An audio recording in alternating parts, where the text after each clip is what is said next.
Bagong teaser sa upcoming movie sa LizQuen Love Team, gipagawas na. Ang detalye sa showbiz chika ni Crystal Cromente. Bagong teaser sa Everyday I Love You nga movie ni Liza Soberano og Enrique Hill, gipagawas na kagahapon.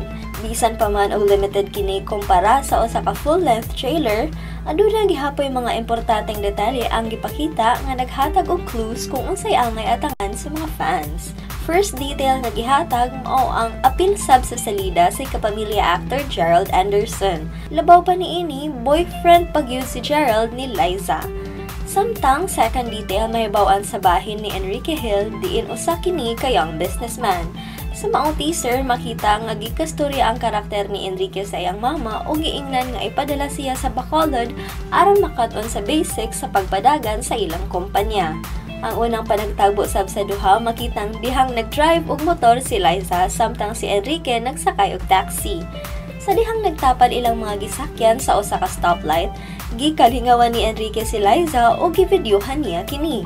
Suko kaayo si Liza og mi-insist nga i-delete ang video apan dili papildi si Enrique og nilarga kini nga padayong givideohan ang iyang leading lady.